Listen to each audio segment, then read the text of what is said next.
Hey guys, welcome back to my channel, and it is quite spooky here in July in Canada with the rain coming down, and honestly I am kind of missing the chilly autumn vibes, so that is why I'm coming to you guys today with the essence of some Halloween vibes. And this video will be revolving around a sleepover game that I so badly wanted to play when I was younger, but I didn't have enough friends to be able to do it. Light as a feather, stiff as a board is a widely known sleepover game that is honestly, to me, quite anxiety-inducing when you really think about it. That involves at least 6 people and is described as being kind of a levitation trick that honestly can kind of really scare the participants who decide to do this, because apparently it really works. You need at least 6 people to play this game, like I said.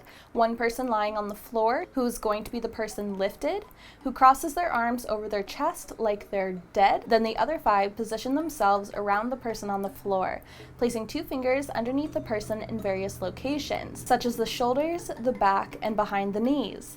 Typically, the participants will try lifting the person at this point, showing that this person laying on the floor is going to be nearly impossible to lift up with just their fingers. So that's where this next part comes in. The person sitting at the head of the person on the floor is known as the leader and starts describing this tale of how their friend has died and how there's going to be this spirit who is going to attempt to inhabit the person and essentially allowing the person on the floor to become dead and therefore not weigh anything. Which right there sounds weird, because isn't it if a person dies, their center of gravity changes, so it makes them feel like they're harder to lift? I don't know, but this is all done just to set the ambiance of the game. No spirit is actually going to be entering anybody's body, but it's still spooky as heck, especially when you light some candles around the room. Like, the atmosphere can really get creepy. Then starts this creepy as hell chant, which typically is just people repeating the words light as feather, stiff as board, whereas in other versions it starts with people saying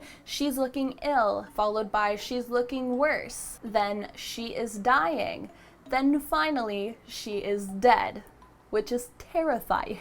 So either way, something is being chanted and continues to be chanted while the people place their fingers underneath the person and slowly begin to lift them up. At this point, seemingly magically, the person lying on the floor starts to be lifted with little effort. The chant must continue, or else the person is said to gain back all of their weight and just crash down to the floor. There's another version of this game as well that involves a person sitting in a chair instead of lying on the floor, with 2 people on the right side, 2 people on the left side, all placing 2 fingers below the chair, and essentially the same chanting and effect will occur. The game was popularized by the scene in the movie The Craft when the girls play the game, though because it's a fictional movie about girls with real magical powers, their version of events plays out a bit differently than it would in real life. The history of this game actually dates back to the 1600s, which is super creepy to me because that is when a lot of the witch trials in the US and Europe were going on. A description of this game was found in a diary of Samuel Pepys,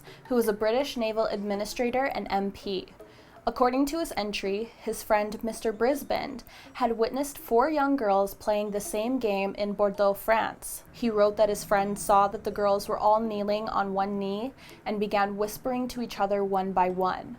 A boy was said to have been lying on the floor, looking as though he were dead, and then each girl placed a finger under him and they began lifting him up as high as they were able to reach. The girls were said to have been chanting these words as they were lifting the boy, which have been translated from French. Here is a dead body, stiff as a stick, cold as marble, light as a spirit. Lift yourself in the name of Jesus Christ. Which, if these girls were actually doing something like this back during a time when people, but mostly women, were persecuted and executed under the suspicion of witchcraft, I really hope that these girls were okay and that this Mr. Brisbane didn't go and blab about what he had seen and gotten these girls killed. It's also believed that this game was connected with the Black Plague that was sweeping through Europe in the 1600s. As such a large number of the population was killed by this disease. Bodies were being buried left and right, and sometimes even being thrown into a blessed river. so many children would have definitely been seeing so much death on a daily basis. So the elements of death that are found within Light as a Feather, Stiff as a Board can't really be all that surprising, since a focus on death was prominent in their daily life, which can be seen in other games popularized at that time, such as children pretending to be a priest while another pretends to be a dead body, or the game Dead Man Rise, where a child would cover themselves with grass before running off to chase the other children like a zombie. People also believe that during this time, this game was played in more of an attempt to try to ward off developing the plague. In another account recorded in 1857 in the book The Magician's Own Book, the largest man at a party in Venice, Italy, sat on a chair unable to be lifted by 6 people. However, once this group began clapping and syncing their breathing, the 6 of them were said to have been able to lift up this large man by just using their fingers. Another account in 1940 sees girls attending a boarding school somewhere in England being caught by a teacher while playing the game. The teacher was apparently very freaked out by what they were seeing and was allegedly recorded saying, quote, "Whether by self-hypnosis or not, I do not know. It was more like real witchcraft than anything I have ever seen." Which, I mean, it's nice to see a teacher have a big imagination like that. And there are a number of theories as to why this game works as well as it's said to, with the first being the focus of the group. When the game is starting, everybody is really giddy and thinking about other things, but when these people really get into the mindset of playing the game, they're then able to somewhat connect their movements through the chants and are therefore able to lift the person using little effort due to how the person's weight is then being evenly distributed. And the next theory has to do with the person laying down, because at first they're just relaxed and they're laying down on the floor, so they're going to be heavy. Then during the game, they are subconsciously stiffening their muscles, making it easier for the participants to lift them up, because the person lying down is essentially helping the participants out by keeping their body very stiff. So basically, this game at its root involves precise timing in order for the weight of the person laying down to be evenly distributed amongst the participants, which when done correctly allows for only a small amount of weight to be placed on each person's fingers, said to be equal to that of a shopping bag, which can easily be lifted with 2 fingers. And according to what I've been reading, we essentially just do not give our fingers enough credit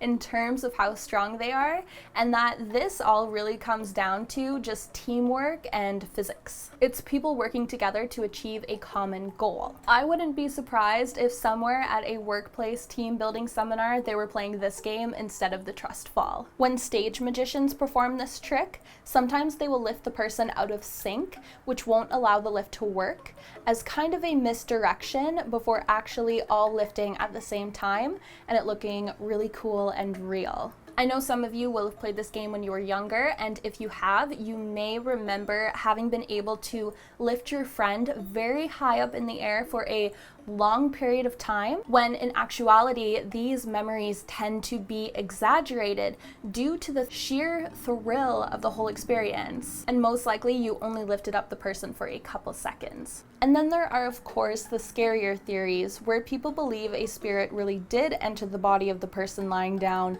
or that it's a seance, or that it was all witchcraft. And there are a ton of reports online of people saying that they experienced really creepy things after playing this game. So if you want to see a video on those experiences, please let me know. And there is a TV show that has actually been made based on this game, which was also based on a Wattpad story by Zoe Arson, about people who play Light as a Feather, Stiff as a Board, and then people start dying. So I am definitely wanting to check that out. I watched the trailer and it looks pretty spooky. It's on Hulu, but unfortunately you can't get Hulu in Canada, so hopefully it's streaming somewhere else. And you definitely can't blame anybody for insisting that this game really worked for them to the extent of their friend levitating a meter from the ground and all of that, because honestly just the ambiance of the scenario is going to have an effect on you while you're playing the game and then in your memory afterward. I mean, I don't think I would ever play this game just because my OCD would have me believing for the rest of my life that there's a demon possessing me. And if you're going to play it, maybe don't play it in a cemetery or something.